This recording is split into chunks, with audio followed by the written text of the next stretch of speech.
تقدیر کا جو عقیدہ شریعت نے بیان کیا ہے اس کا بھی لوگ غلط استعمال کر رہے ہوتے ہیں, غلط جگہ فٹ کر رہے ہوتے ہیں اس کو.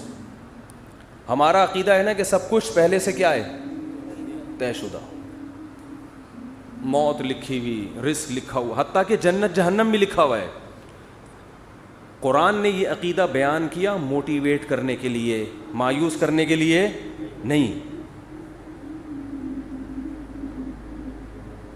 ہم کیا ہو رہے ہیں, مایوس, کہ یار جب جنت بھی لکھی ہوئی جہنم بھی لکھی ہوئی تو عمل کا کیا فائدہ, جانا تو جہاں ہے وہیں جائیں گے ہم, ٹھیک ہے نا. جب صحت اور موت لکھی ہوئی ہے تو صحت بنانے کا, جب ہر ایک کی عمر لکھی ہوئی ہے تو صبح جاگنگ کی ٹینشن لینے کا. بے بول لو کیا ہو گیا بھائی, بھائی جب لکھا ہوا ہے کہ یہ بندہ 50 سال میں مرے گا, تھوڑا بڑھا لیتے ہیں احتیاطاً, 80 سال میں مرے گا, ایک مثال دے رہا ہوں, ہم کیوں جلدی مارے ہیں اس کو 30 سال پہلے. 80 زیادہ ہو جائیں گے پھر تو وہ جاگنگ بالکل بھی نہیں کرے گا, 50 ہی کر لو. فرض کرو یہ بندہ کب مرے گا, 50 سال. تو جاگنگ کا کوئی فائدہ ہے صبح صبح اٹھنے کا, کولیسٹرول لیول چیک کرنے کا, شوگر, لڈو, احتیاط, موٹاپا کم کرو, سب ٹوپی ڈرامہ ہے بھائی. موت تو کیا ہے, لکھی ہوئی ہے, لکھا ہوا ہے. ہمارے ہاں بہاری, میں بہاری نہیں ہوں لیکن ہمارے دوستوں میں بہاری ہیں, ان کے ہاں مشہور ہے کہ جب انسان کی شامت آتی ہے تو اونٹ پہ بیٹھے ہوئے آدمی کو بھی کتا کاٹ لیتا ہے, حالانکہ کتا وہاں تک, لیکن جب شامت آتی ہے کتے کو اللہ وہاں پہنچا دے, یا اونٹ کو بٹھا دیتے ہیں اس میں. ویسے شرافت سے اونٹ چلتا چلا جا رہا ہے, کتے کو دیکھ کے بیٹھ جاتا ہے زمین. بات بالکل صحیح ہے, جب شامت آتی ہے تو ایسا ہوتا ہے. یہ تقدیر کا عقیدہ ہے کہ جو ہے وہ ہوگا, لیکن مسلمان اس تقدیر کا غلط استعمال کر رہا ہے. غلط استعمال کیا کر رہے ہیں, عمل کا کیا فائدہ جب جنت جہنم لکھی ہوئی ہے, صحت بنانے کا کیا فائدہ جب صحت اور بیماری پہلے سے لکھی ہوئی ہے, کرونا کا ٹیکہ لگانے کا کیا فائدہ, ویکسین کا کیا فائدہ, وہ تو جو مرنا ہے وہ تو مرے گا. اور اللہ بھلا کرے موٹاپا کم کرنے کا کیا فائدہ, بھائی شوگر لکھی ہوئی ہے تو, ایک شوگر کے مریض بیٹھے ہوئے تھے ایک ہوٹل میں, بچپن کا واقعہ ہے, وہ چائے میں چینی ڈال کے نا شہد بنا رہے, پینے لگا تو کسی نے بولا بھائی تجھے شوگر ہے مرے گا. اس نے کہا ابے ان چیزوں سے کچھ بھی نہیں ہوتا. اب تک انا للہ ہو چکا ہوگا, مجھے غالب گمان یہی ہے. ابے انسان, ایک پھر کہنے لگے انسان کھاتا ہوا مرتا ہوا بھی اچھا لگتا ہے. میں نے کہا ابھی مر نہیں رہا نا اس لیے کہہ رہا ہے, جب مرنے لگے گا کہے گا یار نہ کھاتا ہوا مرتا ہوا اچھا لگ رہا ہے نہ بھوکا مرتا ہوا. مرتا ہوا کوئی بھی کسی کو اچھا نہیں لگتا, اپنے آپ کو بھی نہیں لگتا. آدمی کہتا ہے میں کیوں مر رہا ہوں. تو اسباب مسلمان اختیار نہیں کرتا, یہ سوچ کے کہ کیا ہے تقدیر میں گارڈ نہیں رکھتے نا علماء. بہت سے علماء کو ہم نے دیکھا ہے, اور آج کل اس کو سادگی سمجھی جاتی ہے, سمجھا جاتا ہے. ہم حضرت جی کے پاس گئے, کوئی گارڈ نہیں تھے, ڈائریکٹ گلے ملے ان سے جا کے, اتنے سادہ اللہ, اتنے نیک. بھائی اللہ بچائے, میں کسی بزرگ کو بے وقوف نہیں کہہ رہا, لیکن عمل سے تو یہی لگ رہا ہے اگر آپ مشہور ہیں اور خطرہ ہے اور آپ کے گارڈ نہیں ہیں تو کیا ہے, بولو حماقت ہے نا یہ. کیا کراچی میں تو ایک جو جس کے نہیں بھی خطرہ ہوتا وہ بھی مر جاتا ہے. کسی بھی وقت کراچی میں کوئی کسی کی جیب میں کسی بھی ٹائم پہ بم رکھ سکتا ہے کہ نہیں رکھ سکتا. یہ آپ کو پتا ہے اتنے ہیروئنچی کہاں گئے, کراچی میں ہیروئنچی ایک دم غائب. مجھے نہیں پتا کہاں گئے, لیکن اڑتی سنی اب اللہ ہی جانے. کہتے ہیں کہ جب شروع میں ٹارگٹ کلنگ ہو رہی تھی, بم دھماکے, تو بہت سے ہیروئنچیوں کو, واللہ عالم صحیح خبر ہے جھوٹی ہے مجھے یقین پتہ نہیں ہے لیکن سنی ہے, لیکن ایک دم سے جو ہیروئنچی شارٹ ہو گئے, توبہ تو نہیں کر سکتے اتنی جلدی کہ سارے دھل دھلا کے نیک ہو گئے ہوں, لیکن شارٹ ہو ایک دم سے ہو گئے. تو بعض خبریں اس طرح کی بھی ہیں کہ بم رکھ کے ان کو جہاں پھٹوانا تھا, کہ کسی نے پیسے کھلائے, بھائی تو یہ پڑیا لے وہاں چلا جا, وہ وہاں گیا, ڈرین بندہ ہی اڑا دیا. واللہ ہو سکتا ہے جھوٹی خبر ہو. تو ان حالات میں مسجدوں میں سیکیورٹی کا انتظام بولو نہیں, اس کو اچھا سمجھا جاتا ہے. آپ کے گارڈ نہیں ہیں, سادگی ہے, اور ماشاءاللہ بہت نیک ہیں, کوئی بھی کسی بھی وقت گلے حضرت جی سے مل سکتے. بہت سے حضرت جی ایسے دنیا میں آئے ہیں جن سے جب کوئی گلے ملائے اس کے بعد دوبارہ وہ کسی سے گلے ملنے کے قابل نہیں رہے. اخبار میں آئے وہ اگلے دن, بہت سے کیسز ہیں. جو ملا وہ بھی گیا. افغانستان میں تو بہت سے امریکیوں سے بہت سے طالبان گلے مل کے انہوں نے کباڑہ کیا ہے. بہت سے رپورٹیں آتی ہیں اس طرح کی نا, وہاں سے خبریں آتی ہیں کہ وہ گلے ملے اور وہ جنت میں بھی اب کیا کر رہے ہیں, جنت میں یا برزخ میں بغلگیری ہو رہے ہیں. وہ چھوڑ ہی نہیں رہا اس کو, کہہ رہے اب تو کہاں لے کر آ گیا مجھے. تو جب ایسے حالات ہوں تو ایسے موقع پہ سیکیورٹی کا انتظام نہ کرنا اور یہ کہنا موت تو لکھی ہوئی ہے, جب آنی ہوگی آ جائے گی, یہ تقدیر کے عقیدے کا صحیح استعمال ہے یا غلط استعمال؟ اس کا مطلب علم ہے, کھوپڑی علم ہے, تقدیر کا علم. آیتیں بھی یاد ہوں گی اس کو جو لکھا ہوا ہے. حدیث میں آتا ہے رسول اللہ صلی اللہ علیہ وسلم نے عبداللہ بن عباس سے فرمایا وَعَلَمْ أَنَّمَا أَصَابَكَ لَمْ يَكُنْ لِيُخْطِئَكَ, اے نوجوان, اے غلام, لڑکے, یقین کر لے جو مصیبت تیرے مقدر میں لکھی ہے ایسا ہو ہی نہیں سکتا کہ وہ تجھے نہ پہنچے, اور جو چیز تجھے نہیں ملنے والی, جو نعمت, یہ ہو ہی نہیں سکتا کہ وہ نعمت تجھے مل جائے. رفعت الاقلام وجفت الصحف, تقدیر کے قلم سے اللہ نے جو لکھنا تھا لکھ کے قلم کو ہٹا دیا اور اس کی سیاہی بھی خشک ہو چکی ہے, اب اس میں چینجنگ نہیں ہو سکتی, سب کچھ طے ہو چکا ہے. لیکن اس کے باوجود نبی کی زندگی دیکھو, احتیاط. قرآن کہہ رہا ہے نماز کی حالت میں اسلحہ اٹھا کے نماز پڑھو میدان جنگ میں, اسلحہ رکھنے کی تمہیں زمین پہ اجازت نہیں ہے. سب ایک ساتھ نماز نہیں پڑھیں گے, آدھے پڑھیں گے, آدھے فرنٹ لائن پہ کھڑے ہوں گے. وَدَّ الَّذِينَ كَفَرُوا, کیونکہ جو دشمن ہے وہ چاہتا ہے لَوْ تَغْفُلُونَ عَنْ أَسْلِحَتِكُمْ, کہ تم چند لمحوں کے لیے بھی اپنے اسلحے سے غافل ہو. اور غافل ہو کے کیا کر رہے ہیں؟ نماز. یہ نہیں کہ کوئی خدا نخواستہ کوئی گناہ میں مشغول ہیں, اللہ کی طرف مشغولیت کی وجہ سے دشمن سے کیا ہو رہے ہیں؟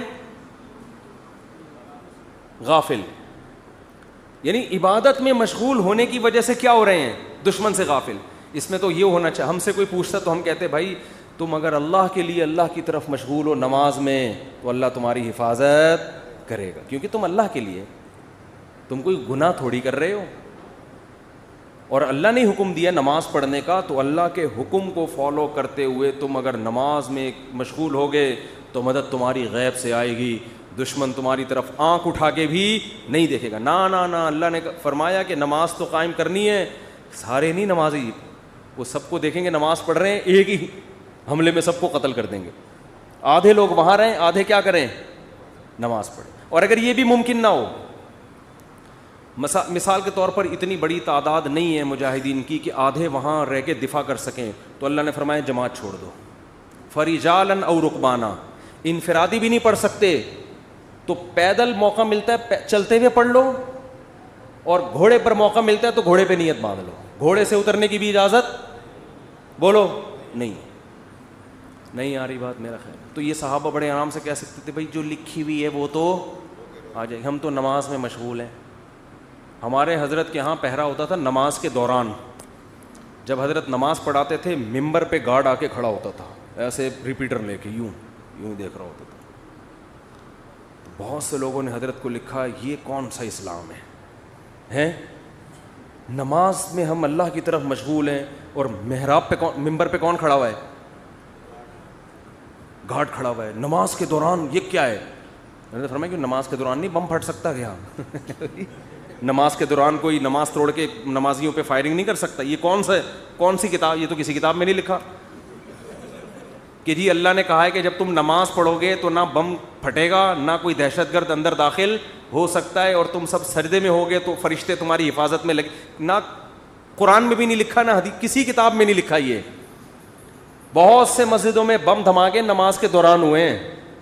اچھا کچھ ویڈیوز میں نے دیکھی یوٹیوب پہ, اس میں بتایا کہ امام کا تقویٰ دیکھیں. زلزلہ آیا, امام صاحب کھڑے ہوئے ہیں نا, کام بھی رہے ہیں کھڑے ہوئے. زلزلہ آ رہا ہے, امام صاحب کیا کر رہے ہیں؟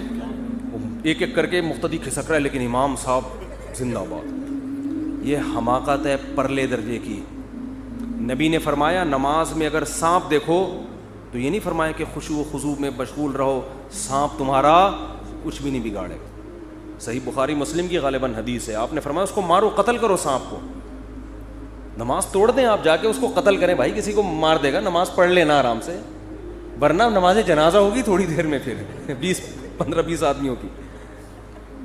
اللاجیکل باتیں آج بہت سے مذہبی لوگوں کا حصہ بن چکی ہیں, ان کی سوچ کا. اللاجیکل بات جب کریں گے, بات ایسی کریں گے, آدمی کہے گا تو چپ رہتا تو زیادہ اچھا. اللاجیکل بات, اور اس کو سمجھتے ہیں بزرگی اور کمال. اسی وجہ سے مار بھی کھا رہے ہیں لوگ. بہت سے دینداروں سے نفرت کرنے لگے ہیں کہ یار ان کی باتیں کھوپڑی میں آنے والی نہیں ہے, یہ پتہ نہیں کون سے زمانے کی باتیں کر رہے ہیں, یہ بس نہیں چلا جا سکتا دین پہ بھائی یہ.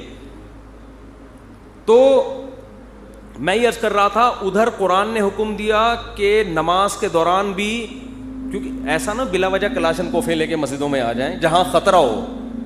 میدان جنگ میں تو خطرہ ہوتا ہے نا, تو قرآن کیا کہہ رہا ہے, نماز میں بھی آپ نے اسلحہ اٹھا کے نماز پڑھنی. اور آدھے لوگ ادھر ہوں گے, یہ بھی نہ ہو فرجالن او رکبانا, تو پیدل یا سوار ہو کے نماز پڑھو. جماعت سے نماز ایسے موقع پہ کیا ہے, معاف ہے, کیونکہ اصل مسئلہ کیا ہے, وہاں کا مسئلہ ہے, پہلے اس کو نمٹاؤ.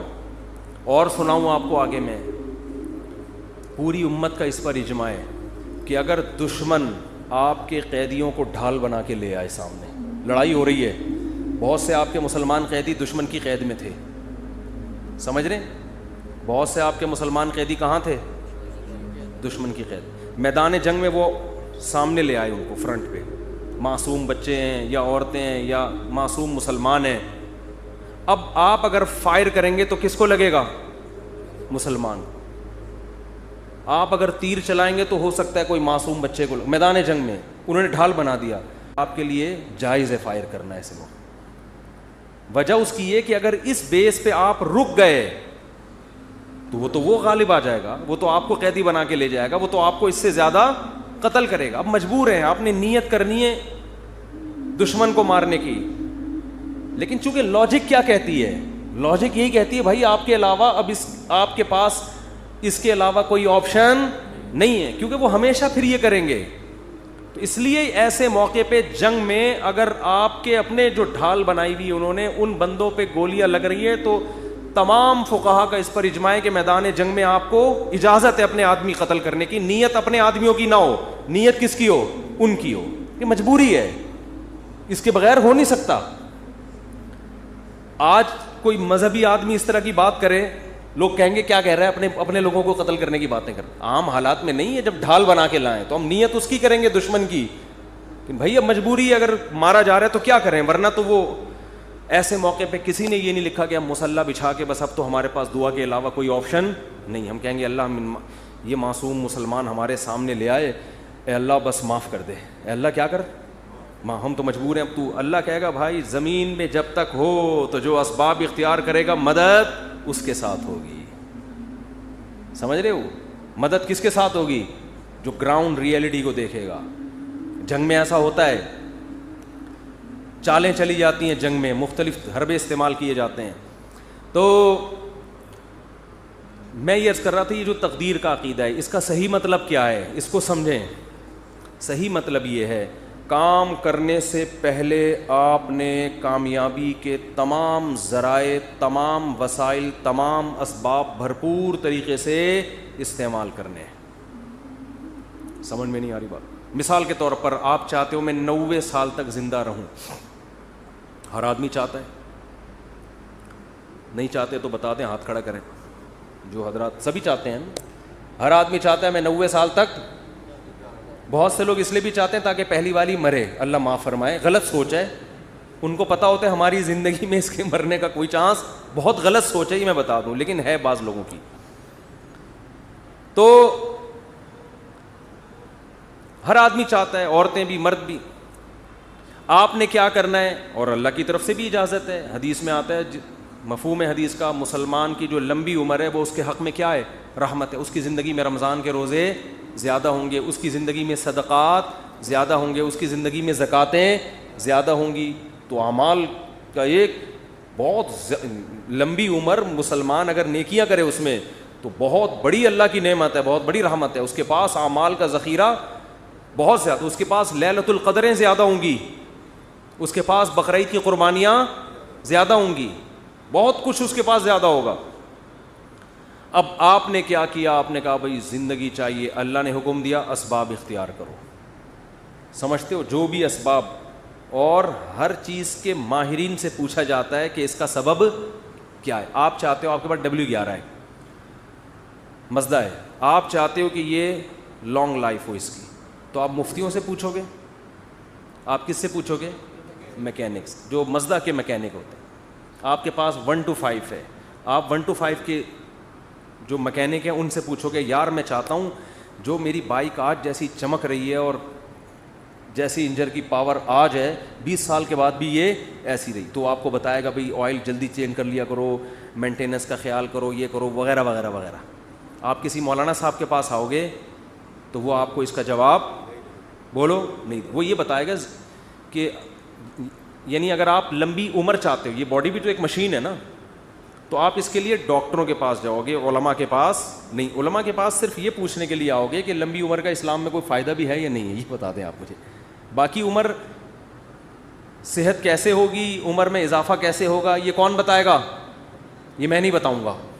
ٹھیک ہے, یہ میں نہیں بتاؤں گا, یہ کون بتائے گا, یہ ڈاکٹر صاحب بتائیں گے. آپ تو اب ڈاکٹروں سے پوچھا جائے گا تو آپ کو ڈاکٹر بتائیں گے بھائی کولیسٹرول لیول چیک کرو وغیرہ جو بھی بتاتے ہیں. اب وہ الگ بات ہے, خود بہت جلدی مر جاتے ہیں وہ. اکثر ڈاکٹر بیچارے پتہ نہیں کیوں بہت جلدی مر رہے ہیں. مجھے حکیم 99 سال تک زندہ میں نے دیکھے ہیں, 90-99, ڈاکٹر جلدی مر رہے ہیں. یہ عجیب بات ہے, حالانکہ علم ڈاکٹروں کے پاس حکیموں سے جدید علم ہے نا.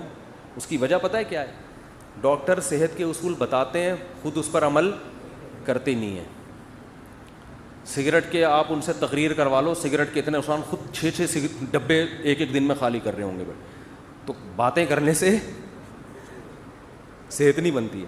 حکیموں کو ہم نے دیکھا ہے جو بیسک صحت کے اصول ہیں نا ان کو فالو کر رہے ہوتے ہیں. رات کو جلدی سونا, صبح جلدی اٹھنا, صبح لمبی واک کرنا, تھوڑا کھانا, یہ بیسک اصولوں پر 90-95 سال کے ہم نے بہت دیکھے ہیں. تو وہ بیسک اصولوں کو نا لے کے چل رہے ہوتے ہیں. خیر, تو آپ کو پتہ چل گیا بھائی صحت کا یہ اصول ہے, تو آپ نے جاگنگ شروع کر دی, جم جانا شروع کر دیا, یہ بھی ہو گیا وہ بھی ہو گیا. اونٹ پہ ایک دن بیٹھے پاگل کتے نے کاٹ لیا آپ کو اور آپ کیا ہو گئے, مر گئے, ہسپتال میں پڑے ہیں. یہاں تقدیر کام آئے گی. اب آپ نے غم نہیں کرنا یار میں نے تو اتنا کچھ کیا, میں نے یہ, میں یوں. تو ایسے موقع پہ, یہ اس موقع کی حدیث ہے, وَعْلَمْ أَنَّمَا أَصَابَكَ لَمْ يَكُنْ لِيُخْطِئَكَ. نبی حضرت عبداللہ بن عباس سے فرما رہے ہیں کہ یقین کر لے جو مصیبت تجھے پہنچی ایسا ہو ہی نہیں سکتا تھا کہ وہ نہ پہنچے. بس اللہ نے مقدر یہی کیا ہوا تھا. تم نے اپنے اسباب اختیار کر لیے, تمہیں ثواب مل گیا, لیکن اللہ نہیں چاہتا تھا. بات آ رہی ہے سمجھ میں؟ تو ہو جاتا ہے ایسے موقع پہ ہے, پہلے نہیں ہے, کام کے بعد ہے, بشرطے کہ آپ نے کام پورا کیا ہو. آپ نے کام پورا کیا ہو. اگر آپ نے کام پورا نہیں کیا پھر تسلی کا آپ کو حکم نہیں ہے. آپ شوگر کے مریض ہیں, 6 لڈو کھا کے آپ کی شوگر ہائی ہو گئی, آپ پڑھے میں کہہ رہے ہیں مقدر میں یہی لکھا ہوا تھا, گناہ ملے گا ایسے الفاظ کہنے سے. اللہ کہے گا یہ لکھا ہوا تھا مگر تیری حماقت کے ساتھ لکھا ہوا تھا. اللہ کو پتا تھا یہ اس کو شوگر ہے پھر بھی یہ حماقت کرے گا. تو اللہ کو پہلے سے پتا ہوتا ہے نا کون بے وقوف ہے, کون عقل مند ہے, کون حماقت. اللہ نے اس لکھ دیا تھا کہ یہ کمبخت گناہ کرے گا, ورنہ تجھے کس نے بتایا تھا کہ یہ لکھا ہوا ہے. سمجھ میں نہیں آ رہی بات؟ تو تقدیر کا عقیدہ, آپ نے تمام اسباب اختیار کر لیے, رزلٹ 0 ہے.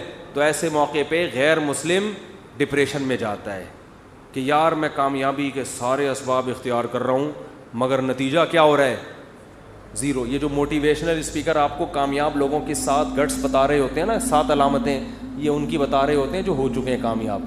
ورنہ بعض میں 14 علامتیں پائی جاتی ہیں 7 کے بجائے, وہ پھر بھی کامیاب, بولو, پھر بھی نہیں ہوتے. یہ تو آپ کو وہ بتا رہے ہوتے ہیں 7, وہ ہے نا مشہور کتاب ہے 7 ہیبٹس, کچھ اس طرح کا نام ہے اس کا, 7 عادتیں کامیاب لوگوں کی. اس میں وہ بڑی خاندانی عادتیں, تو اس میں پھر وہ فلانا جو تھا وہ یوں ہو گیا تھا, وہ اتنا ہو گیا, وہ ویسے ہو گیا. بھائی یہ کتاب اس میں بھی لکھو فلانے میں 7 کے بجائے کتنی علامتیں تھیں, یہ 7 بھی تھیں اور الگ سے گریوی میں 7 اور بھی تھیں اس کی. ٹھیک ہے, 7 تو یہ کامیاب لوگوں کی اور 7 بہت زیادہ کامیاب لوگوں کی اضافی اس میں قدرت کی طرف سے انسٹال ہوئی ہوئی تھی. 14 علامتیں ٹوٹل پائی جاتی تھیں, جو دریافت ہو سکتا ہے اس کے علاوہ بھی پائی جائے, لیکن وہ اونٹ پہ ایک دن بیٹھا اور پاگل کتے نے اس کو کاٹ لیا. تو وہ ساری علامتیں کہاں گئیں؟ ہوتا ہے ایسے. اور میں اکثر امام شافعی کا ایک شعر پڑھتا ہوں. امام شافعی بہت بڑے شاعر تھے, ان کا ایک شعر ہے, وہ شعر کہتے ہیں کہ اذا سمعت بان مشدودا حوا عودا فاثمر في يديه فصدقي واذا سمعت بان محروما اتى ماء ليشربه فغاض فصدقي یا فحققی. امام شافعی فرماتے ہیں کہ اگر تمہیں پتہ چلے نا کسی کی اچھی قسمت ہے, خوش قسمت آدمی, اس نے ایک دن لکڑی ہاتھ میں پکڑی اور لکڑی نے وہیں پھل دینا شروع کر دیے, ابھی اس نے اس کو زمین میں دبایا بھی نہیں, درخت بھی نہیں, پانی کھاد یہ اس پروسیس سے گزرے بغیر ہی قدرت نے اس کا ایسا ساتھ دیا کہ لکڑی نے یا بیج نے ہاتھ میں ہی پھل دینا شروع کر دیے. فصدقی, تصدیق کر دیا کرو, خوش قسمتوں کے ساتھ ایسے واقعات ہو جاتے ہیں. مٹی میں ہاتھ ڈالیں سونا بن جاتی ہے, وہ ہوتا ہے نا, جس کاروبار میں ہاتھ ڈال رہے ہیں وہ ایک دم چلنا شروع. ایسے بہت سے لوگ ہم نے دیکھے, وہ گولے گنڈے کی ریڑھی لگائیں کروڑپتی ہو جاتے ہیں, اور جناب وہ جس کام میں ہاتھ ڈالتے ہیں برکت. اور ایسے لوگ بھی ہیں, کوئی کروڑپتی تاجر نے ان کو بلا کے صرف چائے پلا دی اپنی دکان پہ, مشورہ لے لیا چھوٹا سا, اور کاروبار ٹھپ ہونا شروع. کروڑوں کے کاروبار جب ان کے حوالے کرو تو ایک دم بیٹھ جاتا ہے وہ. بعض دفعہ ان کی اپنی حماقت ہوتی ہے, بعض دفعہ اللہ کی طرف سے بھی ہوتا ہے. تو فرماتے ہیں وَإِذَا سَمِعْتَ بِأَنَّ مَجْدُودًا حَوَا عُودًا فَأَثْمَرَ فِي يَدَيْهِ فَصَدِّقِي. خوش قسمت آدمی کے بارے میں اگر تم نے سنا کہ لکڑی ہاتھ میں پکڑی اور اس نے پھل دینا شروع کر دیا, مان لیا کرو ایسے واقعات ہو جاتے ہیں خوش قسمتوں کے ساتھ.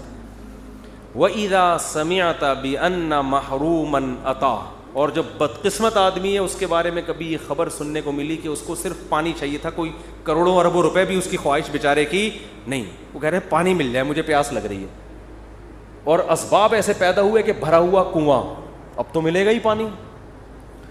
اب وہ خوش ہو گیا کہ اب تو میری قسمت جاگ گئی بھائی, صرف 1-2 گلاس نہیں, کنواں کیا ہے بھرا ہوا اور میرے قریب ہی ہے, اب تو پانی تو ملے گا, میں تو کروڑوں بھی نہیں مانگ رہا اللہ سے. وہ پانی پینے کے لیے آیا, کنویں نے اس کو دیکھ کے, پانی نے جب اس کو دیکھا اس کو دیکھ کے نیچے ہو گیا کہ تجھے نہیں پی, سب کو ملے گا تجھے نہیں ملے گا. یعنی پانی نے جب اس کو دیکھا نا یہ آیا ہے, پانی نے کہا میں نیچے جا رہا ہوں میں. اس کو دیکھ کے یہ شاعری میں تو تھوڑا مبالغہ ہوتا ہے بات سمجھانے کے لیے, اس کو بھی لوگ پڑھ کے بیٹھ جائیں گے یار امام شافعی اتنے بڑے محدث, یہ کیسی باتیں ہیں بھائی, یہ سمجھانے کے لیے ہے نا, یہ سمجھانے کے لیے. تو کہتے ہیں وہ دیکھ کے نیچے چلا جائے تو کیا کرنا ہے, حقیقی اس کو بھی صحیح قرار دے دیا کرو. یار ہوتا ہے بعض دفعہ اونٹ پہ بیٹھے ہوئے آدمی کو کتے کاٹنے کا مطلب یہی ہے. تو لیکن یہ کب سوچنا ہے, کام ہونے کے بعد. جیسے غزوہ احد میں مشورے ہوئے, سب کچھ ہوا, شکست ہو گئی, تو اللہ نے کیا فرمایا, غم کرنے کی اجازت نہیں. تلک الایام نداولها بین الناس. یہ ایام ہم الٹ پلٹ کرتے ہیں, کبھی ان کو فتح, کبھی تمہیں فتح, کبھی ان کو شکست, کبھی تمہیں شکست. بس یہ تو اللہ کے, اگر ہمارے ہی اس کاموں سے سب کچھ ہونے لگے تو ہم میں اور اللہ میں کوئی فرق رہے گا پھر؟ ابے کیا ہو گیا بھائی, کیوں سمجھ میں نہیں آ رہا, تو یوں ہی تھوڑا سا کیا کرو نا. اگر ہمارے ہی کرنے سے سب کچھ ہو رہا ہو تو پھر ہم میں اور اللہ میں کوئی فرق ہے؟ پھر تو ہم تو اللہ بن گئے نا, جو کر رہے ہیں وہ ہو رہا ہے. ایسا نہیں ہے, بعض دفعہ ہم کچھ کریں گے ہو جائے گا, بعض دفعہ پورا زور لگا دیں گے کچھ بھی نہیں ہوگا. مائیکل جیکسن نے صحت اور زندگی پر جتنا زور لگایا تھا نا زندہ رہنے کی, اس نے ایسی کوشش کی ہے کہ میں اور آپ خواب میں بھی اس کوشش کا تصور نہیں کر سکتے. دیکھو ہمیں نہیں پتا ہمارے گردے صحیح کام کر رہے ہیں کہ نہیں کر رہے, ہمیں نہیں پتا ہم نے تو لنگس ونگس کا کوئی ٹیسٹ کرایا نہیں, چل رہے ہیں توکل پہ, یار سانس آ رہا ہے, صحیح ہوں گے انشاءاللہ اللہ نے چاہا. ہم تو اس امید پہ جی رہے ہیں, اور اللہ نہ کرے گردے خراب ہو گئے, ہمارے پاس تو اسپیئر میں کوئی گردہ این موقع پہ ہوگا پہلے فلاں کا گردہ پکڑ, فلاں کا گردہ پکڑ, وہ بھی ریلیشن, لوگوں کو پتہ نہیں ملتا بھی ہے کہ نہیں ملتا, یہ ٹینشن ہوگی کہ نہیں, ملے لگ گیا ٹھیک ہے, نہیں لگا انا للہ و انا الیہ. مائیکل جیکسن نے کہا یہ رسک میں نہیں لے سکتا. مائیکل جیکسن نے کوئی بندہ پکڑا, ڈاکٹر صاحب اس کا گردہ لگ سکتا ہے, ڈاکٹروں نے کہا ہاں لگ سکتا ہے. اس نے کہا تیرا گردہ میں نے اتنے کروڑوں میں خرید لیا, ابھی اپنے اندر ہی لگا رہنے دے. اگر بالفرض فیوچر میں مجھے کڈنی کی ضرورت پڑی تو تیرا جو رائٹ والا کڈنی ہے وہ تیرا نہیں ہے, وہ کس کا ہے, میرا, اور اس کے ایڈوانس پیسے پکڑ. یہ ہر مہینے پیسے دینا یہ حرام ہے, یہ اسلام میں یہ جائز نہیں ہے, لیکن ان کے یہاں کیا حلال حرام, جب ڈانس کرنا حلال ہے ان کے تو باقی کیا رہ گیا. تو یہ سارے جو پارٹس جو لگ سکتے ہیں اس کے پہلے سے سودے ہوئے گئے. ہم کورونا کے باوجود غلط کر رہے ہیں, گلے مل رہے ہیں ایک دوسرے سے, اچھا کام نہیں ہے. اگر اس وقت مائیکل جیکسن زندہ ہوتا نا, کورونا کی ٹینشن سے ویسے ہی اس نے مر جانا تھا, یہ بتا رہا ہوں, کیونکہ وہ ہاتھوں میں گلوز پہنتا تھا کہ کسی کے ہاتھ سے ہاتھ مس ہوگا, اور جراثیم کی الیک سلیک میں برداشت نہیں, میں اپنے جراثیم کو کسی دوسرے کے جراثیم کو عید ملنے کی اجازت نہیں دے سکتا اپنے جراثیم کے ساتھ. اگر وہ غالب آ گئے اور میرے والے کمزور پڑ گئے تو میرا کیا بنے گا. آرمی بھیجی انہوں نے کہ بھائی اس کو اٹھاؤ, اس کا اتنا بڑا شو ہونے والا ہے, کروڑوں روپے کے ٹکٹ بک گئے ہیں, پولیس آئی, فوج آئی, نیٹو نے حملے کیے ہوں گے, اٹھ جا بھائی. اس نے کہا بھائی میں ایسا سویا ہوں مجھے دنیا میں کوئی بھی نہیں اٹھا سکتا, کیونکہ یقین نہیں آ رہا تھا کہ یہ کیسے سو گیا یار, پتہ ہی نہیں چلا کب روح نکلی ہے, دار خالق حقیقی سے جا ملی. تو یہاں مائیکل جیکسن کے لواحقین اول تو ہوتے ہی نہیں, ان لوگ کے لواحقین بھی نہیں ہوتے زیادہ, ان لوگوں کے لواحقین بھی زیادہ, نہ شادی ہوتی ہے نہ بچے ہوتے ہیں, لواحقین تو ہم لوگ کے ہوتے ہیں بھائی. میں نے بتایا تھا نا گدھے کا کوئی باپ, اس کو گدھا نہیں کہہ رہا مائیکل جیکسن کو, ایک مثال دے رہا ہوں. گدھے کا نہ ماموں ہوتا ہے, نہ خالہ ہوتی ہے, نہ پھپھی, نہ چاچا, نہ بھتیجا, نہ بھانجا. تو اگر آپ نکاح کے بغیر زندگی گزارتے ہو, گدھا نکاح کے بغیر زندگی گزارتا ہے نا, تو نہ اس کا خالہ ہے, نہ بھتیجا ہے, نہ ماموں, نہ چاچا. جو نکاح کے بغیر زندگی گزارتے ہیں ان کا بھی نہ باپ ہوتا ہے, نہ خالہ, نہ چاچو, نہ ماما. مائیکل جیکسن کا تھا, لیکن میں ایک مثال دوں, بہت سمٹ کے بہت تھوڑے سے رہ گئے, ایک عدد ابا اور شاید ایک آدھ کوئی وہ ہیں, بیوی تھی, بچی بھی ایک, چلو بہت بزرگ تھے ان کے. یہ بہت بڑا خاندان تھا مائیکل جیکسن کا کہ ایک عدد بیوی اور ایک عدد بچے, بہت عظیم خاندان. شادی پہ کتنے لوگ آئیں گے یار, اب شادی کس کی, بیٹی کی شادی پہ, سوری, ایک گورے نے کتاب لکھی ہے ٹینشن سے بچنے کی. اچھا جو بیٹی ہوتی ہے نا اس کا بھی باپ سے ریلیشن کیا ہوتا ہے وہ میں آپ کو اس کتاب میں بتا رہا ہوں. یعنی ایک بیٹی پیدا ہوئی, ان کا مائیکل جیکسن کی نہیں, ایک نارمل جن کی ہوتی ہے.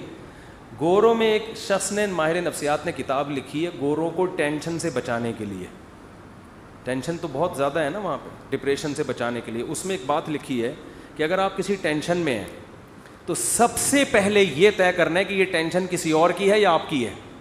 بعض دفعہ آپ کسی اور کی ٹینشن میں خود لے رہے ہو. پھر اس نے مثال دی جیسے بیٹی کی شادی, اس نے کہا یہ بیٹی کی ٹینشن ہے, آپ کی, یار تو کیا کہہ رہا ہے یار. اس نے کہا یہ آپ کی ٹینشن نہیں ہے, یہ کس کی ٹینشن ہے. تو آپ تو اس کو لطیفہ اس لیے سمجھ رہے ہو کہ ہمارے ہاں باپ بیٹی کا ریلیشن بہت مضبوط. بیٹی کو اتنی ٹینشن نہیں ہوتی جتنی باپ کو ہوتی ہے, کیونکہ بچیاں تو نہ سمجھ ہوتی ہیں, ان کو نہیں پتا ہم فیوچر کو تباہ کر رہے ہیں. باپ کو زیادہ ہوتی ہے. تو بھائی آپ خدا کے لیے ایسی کوئی کتاب نہ لکھیں, آپ جب ماہر نفسیات ہوں تو لکھیں کہ اگر آپ کی بیٹی کی ٹینشن ہے تو وہ آپ کی ٹینشن ہے, اس کو حل کس نے کرنا ہے, کیونکہ آپ اس کے باپ ہو.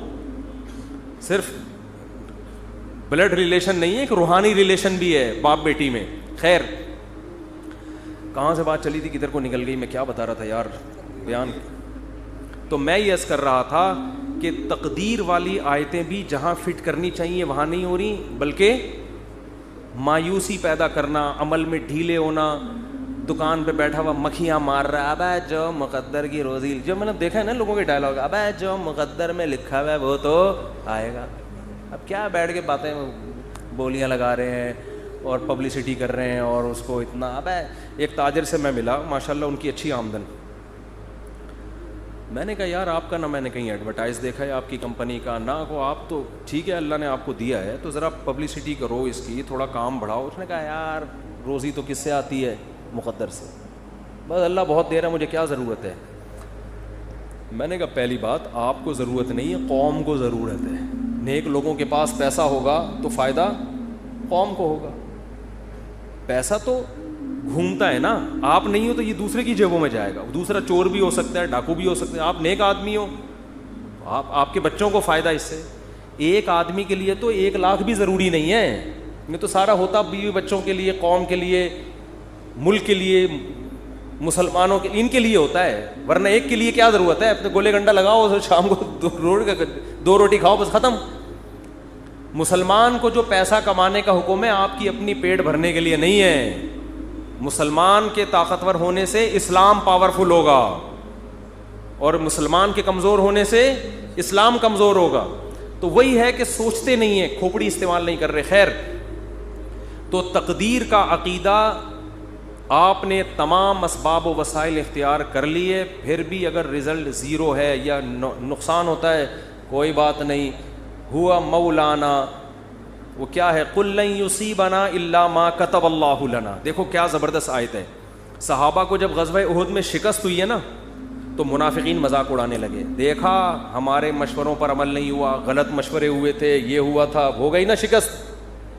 تو صحابہ کو اللہ نے حکم دیا, ان کو یہ کہو لن یصیبنا الا ما کتب اللہ لنا. ہمارے جو ساتھی شہید ہو گئے, ہمیں جو شکست ہو گئی, ہمیں جو زخم پہنچے, ہمیں وہی مصیبت پہنچی ہے تو ہمارے رب نے لکھی تھی. تو رب غلط چیز بولو نہیں لکھتا, تو رب نے لکھی تھی. اور ہمارے جب ہم اس کے حکم پر عمل کر رہے ہیں تو اچھا ہی لکھا ہوگا ہمارے لیے. ہوا مولانا, وہ ہمارا دوست ہے, وہ ہمارا دشمن نہیں ہے. دیکھو مصیبتیں سب کو آئیں گی, اللہ کو ماننے والوں کو بھی, اللہ کو نہ ماننے والوں کو بھی, دونوں کو آتی ہیں. ماننے والوں کے حق میں یہ مصیبت رحمت ہے, کیونکہ نبی نے فرمایا انا عند ظن عبدی بی. اللہ کہتے ہیں کہ جو بندہ میرے بارے میں جیسا گمان کرتا ہے میرا معاملہ اس کے ساتھ ویسا ہی. کافر یہ سمجھتا ہے کہ خدا نے جو مصیبت پہنچائی ہے وہ ٹینشن ہے. مسلمان کہتا ہے اللہ ہمارا دوست ہے, ہوا مولانا, وہ ہمارا دوست ہے, وہ ہمیں اگر کوئی مصیبت پہنچا رہا ہے تو ہماری خیر خواہی میں, ہماری برائی میں نہیں. تو یہ مصیبت آپ کے لیے کیا بنے گی, رحمت بنے گی, یہ نعمت بنے گی اللہ کی طرف سے مصیبت, اس میں بھی خوشی ہوگی. تو اب صحابہ منافقین پریشان تو نہیں, یعنی وہ تو خوشیاں منا رہے تھے کہ بھائی اس میں کیا رحمت ہو سکتی ہے, یہ جو اتنے لوگ شہید ہو گئے, اتنے زخمی ہو گئے اور شکست ہو گئی, کافر خوش ہو کے چلا گیا, اور یہ کہہ رہے ہیں کہ اللہ ہمارا دوست ہے, جو بھی مصیبت دے گا وہ ہمارے فائدے کے لیے. تو اس میں کیا فائدہ ہے؟ تو اللہ نے 3 فائدے قرآن میں گنائے. وَيَتَّخِذَ مِنْكُمْ شُهَدَاءَ, فرمایا سب سے پہلا فائدہ, اللہ نے بہت سے لوگوں کو شہادت کے مرتبے پر پہنچا دیا. مرنا تو اب بھی تو سبھی دنیا سے چلے گئے نا, کوئی زندہ ہے ان میں سے؟ بھائی جو نہیں شہید ہوئے وہ بھی چلے گئے, جو منافق تھے, جو باتیں کر رہے تھے وہ بھی قتل ہو گئے یا مر گئے. لیکن نام کس کا لیا جاتا ہے؟ غزوہ احد کے شہداء کا. حضرت حمزہ رضی اللہ تعالیٰ عنہ کی قبر مبارک پانی کے کنارے پر تھی. عمر بن عبدالعزیز کے دور میں کسی کو خواب آیا کہ وہ انہوں نے بتایا کہ پانی گزر رہا ہے اور میری میت کو یہاں سے نکالو. تو وہاں سے ان کی جب میت کو نکالا گیا تو بالکل تازہ خون بہہ رہا تھا. شہداء کا خون تو میں نے خود سونگا ہے, اور کچھ شہداء کے خون کی خوشبو تو میں نے اپنی ناک سے سونگھی ہے. 6 مہینے بعد بہت سے شہداء ہوتے ہیں ان کا جسم سلامت ہوتا ہے. یہ تو اللہ دنیا میں دکھا دیتا ہے. وہ میں نے بتایا تھا نا, ریڈ کراس والوں نے ایک وہ لگائی ہے کہ بعض لوگوں کی قبر خون سے خوشبو آتی ہے, بعض کی خون سے خوشبو نہیں آتی. یہ ریڈ کراس کی رپورٹ ہے, وہ ان کی آفیشیل ویب سائٹ پہ میں نے دیکھی تھی, وہ انہوں نے اڑا دی ہے وہاں سے. ٹھیک ہے نا, حالانکہ خود ان کی اپنی رپورٹ تھی, وہ وہاں سے انہوں نے کیا کر دیا, خبر ہی اڑا دی. اور ہمارے بہت سے ساتھیوں نے تو بہت سے کی سونگی ہے, جن میں مفتی عتیق الرحمان شہید رحمۃ اللہ علیہ جو درس قرآن دیتے تھے. 6 مہینے بعد ان کی قبر کھلی ہے. 6 مہینے بعد بھی جسم سے خون بہہ رہا تھا. اور ان کا بیٹا میرا شاگرد ہے, اس نے مجھے بتایا کہ میں نے خود اپنی ناک سے خوشبو بھی سونگھی اور باڈی بھی 6 مہینے بعد بھی سلامت. تو یہ مقام مرنے کے بعد عام لوگوں کو ملتا ہے؟ بولتے کیوں نہیں؟ تو اللہ کہتے ہیں غزوہ احد میں اگر فتح ہوتی تو اتنے سارے لوگوں کو شہادت کا مرتبہ نہ ملتا. تو یہ بھی ایک فضیلت ہے. ہم تو آخرت کے لحاظ سے بھی سوچنا ہے. دوسرا اللہ نے کیا فرمایا, وَلِيُمَحِّصَ اللَّهُ مَا فِي قُلُوبِكُمْ. جب مشکلات آتی ہیں تو انسان نکھرتا ہے. ممی ڈیڈی والے بچوں کو آپ کبھی بڑا کام دنیا میں کرتے ہوئے نہیں دیکھیں گے. دنیا میں آپ ممی ڈیڈی بچوں کو بڑا کام, دوسری شادی بھی نہیں کر سکتے. آہستہ سے آپس کی بات ہے, یہ ہماری آپس کی بات ہے, اس کا بیان سے کوئی تعلق نہیں ہے. تو پہلی بھی نہیں کر سکتے, دوسری تو دور کی بات ہے. امی سے پوچھتے ہیں امی کر لوں, مجھے بتا رہے ہوتے ہیں نا, امی کہ نہیں ابھی نہیں, تو کہہ رہے ہیں چلو پھر بعد میں سے. تو امی سے تو پوچھنا چاہیے, لیکن ایک عمر ہوتی ہے 40 سال تک سے پوچھ رہا ہے, یار تو بس کر اب, بس ہو گیا یار, 40 سال تو اب ہو گئی نا, اب امی سے پوچھے بغیر کر لو یار, اس عمر میں تھوڑی. ویسے تو اماں ابا سے پوچھنا ہی چاہیے, کہاں کرنی ہے اس میں پوچھنا چاہیے, کرنی نہیں کرنی اس میں پوچھنے کی ضرورت, تو کرنی ہے, کہاں کرنی ہے یہ بتا دو آپ, یہ پوچھنا چاہیے. اچھا خیر, تو اللہ کہتے ہیں کہ یہ مشکلات دیکھو, دنیا میں جہاں بھی فورسز کو ٹریننگ دی جاتی ہے تو گدوں پہ نہیں دی جاتی, ایئر کنڈیشن کمروں میں اور گدوں پہ سلا کے آرمی کو ٹریننگ نہیں دی جاتی کہ جی آپ نے کیڈٹ کالج میں گئے, سوری آپ نے جو ہے نا وہ کیڈٹ بھرتی ہو گئے, اب آپ کی 1 سال کی ٹریننگ ہے, آپ فوج میں گئے, جی کہاں ٹریننگ دی جائے گی, جی وہ فلاں مولٹی فارم کا گدا ذرا ایسا ہے اس پہ چوٹ نہیں لگتی, وہاں آپ کو ہم اچھل کود سکھائیں گے. ایسا ہوتا ہے. ان کو ٹریننگ دی جاتی ہے مشکلات میں, جنگلوں میں. اور وہ جو ایس ایس جی کمانڈوز ہوتے ہیں, ایس ایس جی کمانڈوز سے ایک میں نے انٹرویو لیا کچھ دن پہلے, اتنی ٹف ٹریننگ, میرے ہوش اڑ گئے یار. میں نے کہا انسان ہو یار, کیا ہو تم. 30-35 آدمی رہ گئے تھے, پتہ نہیں کتنے ہزار گئے تھے اس میں ٹریننگ میں. تو بہت ٹف ٹریننگ ہوتی ہے, لیکن وہ ٹف ٹریننگ کے بعد لائف بن جاتی ہے, پھر کوئی کام ان کو ٹف لگتا نہیں. اس نے مجھے بتایا کہ ایس ایس جی ٹریننگ میں اتنی ٹف ٹریننگ ہوتی ہے, جنگلوں میں چھوڑ دیتے ہیں بغیر پانی کے, بغیر خوراک کے, اور اس ٹف ٹریننگ میں بہت سے لوگ بھاگتے, جو بھاگتے چاہتے ہیں اس کو بھاگنے دیتے ہیں کہ بھئی یہ زبردستی والا کام نہیں ہے. بھاگتے بھاگتے تھوڑے سے لوگ آخر میں رہ جاتے ہیں. تو ٹف ٹریننگ کا فائدہ کیا ہوتا ہے, لائف آپ کی بن جاتی, پھر کوئی کام آپ کو ٹف لگتا نہیں, آپ چل سکتے ہو, آپ دوڑ سکتے ہو, پھر بہت اچھی زندگی گزرتی ہے, آپ ہنسی خوشی زندگی. جیسے پاکستانی جب باہر جاتا ہے تو سویڈن اور آسٹریلیا جیسے ملک میں ان کو ٹینشن نہیں ملتی تو وہ پاگل ہونے لگتے ہیں. اتنی ٹینشنیں دیکھی ہوتی ہیں, وہاں جا کے گوگل پہ ٹینشن لکھ کے تلاش کر رہے ہوتے ہیں, بھائی کہیں سے کوئی ٹینشن ملے تو ہمیں سوڑا, جتنی بجلی استعمال کر رہے ہو اتنا بل آ رہا ہے. اور حکومت بے روزگاروں کو بھی الاؤنس دے رہی ہے. ہسپتال میں جاؤ, اتنے خوبصورت ہسپتال, میں نے تھائی لینڈ کا ہاسپٹل دیکھا, بھائی اتنا خوبصورت, گدے مدے, بھائی اتنا, گھر میں آدمی کو وہ سہولت نہیں مل رہی ہوتی. تو اتنا کوئی ٹینشن ہی نہیں ملے گی تو بعض دفعہ آدمی عادی ہو جاتا ہے نا ٹینشنوں کا. دوسری شادی والا تو ایسے ملکوں میں رہ ہی نہیں سکتا, حقیقت بتا رہا ہوں آپ کو. تو میں یہ عرض کر رہا تھا, قرآن نے کیا کہا کہ جو زخمی ہوئے اور یہ جو اتنا مسائل آئے, اس سے اللہ تمہارے دلوں کو کیا کر رہا ہے, نکھار پیدا کر. شاعر نے کہا ہے نا, آئینہ بنتا ہے رگڑے لاکھ جب کھاتا ہے دل, کچھ نہ پوچھو دل بڑی مشکل سے بن پاتا ہے دل. دل کو جب رگڑے لگتے ہیں نا, خواہشات کے خلاف چلتا ہے انسان, پھر دل کیا ہوتا ہے, چمکتا ہے. جس کی ہر خواہش پوری ہو اس کا دل مردہ ہو جاتا ہے. تبھی رمضان میں نور پیدا ہوتا ہے دل کے اندر. بھوکا پیاسا رہ کر کھانے پینے سے نور پیدا نہیں ہوتا, نحوست آتی ہے, ہر خواہش آپ کی پوری ہو رہی ہے. تو تیسری اللہ نے نعمت یہ بیان کی کہ منافق اور مخلص میں اللہ نے کیا فرق کر دیا ہے, فرق. اگر ہمیشہ فتوحات ہوتی رہیں گی تو پتہ کیسے چلے گا اپنا کون ہے اور غیر کون, پھر تو بھیڑ چال ساری دنیا اکٹھی ہو جائے گی. اب اس پر ایک اشکال ہوتا ہے کہ اے اللہ تو خود بھی تو بتا سکتا ہے کہ منافق کون ہے اور نیک آدمی, اتنی ٹینشن میں تو نے ہم لوگ کو ڈال کے بتایا ہے. تو اللہ نے فرمایا وما کان اللہ لیطلعکم علی الغیب, اللہ کی عادت نہیں ہے کہ غیب کی خبریں تمہیں بتاتا رہے.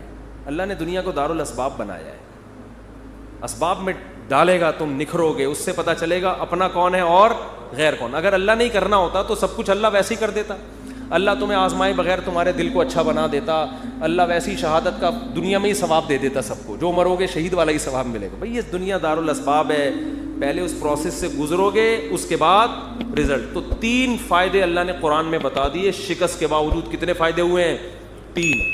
اور اللہ نے کہا کہ منافق جو تمہارا مذاق اڑا رہے ہیں ان سے کہو لن یصیبنا الا ما کتب اللہ لنا, ہمیں تو وہی مصیبت پہنچی ہے جو اللہ نے لکھ دی ہے. ہوا مولانا, وہ ہمارا دوست ہے. اور هل تربصون بنا الا احدى الحسنيين ونحن نتربص بكم, ہمیں تو کامیابی ہے, لیکن ہم جو تمہارے ساتھ انتظار کر رہے ہیں ہونے والا کیا ہے؟ جو ٹینشن تمہیں پہنچے گی وہ اللہ کی رحمت نہیں ہوگی. وہ کیا ہے؟ ان یصیبکم اللہ بعذاب من عنده او بایدینا, ہماری تلوار سے تمہیں عذاب ملے گا یا اللہ کی طرف سے جہنم میں. یعنی یا تو اللہ ہم سے تمہیں لڑوا کے تمہیں شکست دے کے تمہیں ذلیل کرے گا, رسوا کرے گا, یا آخرت میں اللہ تمہیں رسوا. تو بات سمجھ میں آ رہی ہے تقدیر کے عقیدے کا فائدہ کیا ہو رہا ہے؟ کام سے پہلے تو اسباب اختیار کرنے, کام ہونے کے بعد ما کتب اللہ لنا, جو مقدر میں تھا وہ, اس سے بڑا سکون ملتا ہے خدا کی قسم. اور جن کا تقدیر پر ایمان نہیں ہے نا, ساری زندگی کنفیوز, ساری زندگی. بہت سے لوگ ہم نے دیکھے کاروبار میں بہت مشورے کر لیے سب کچھ, اب کاروبار شروع کیا, یار پتہ نہیں یہ والا کرنا چاہیے تھا کہ بھی نہیں کرنا چاہیے تھا.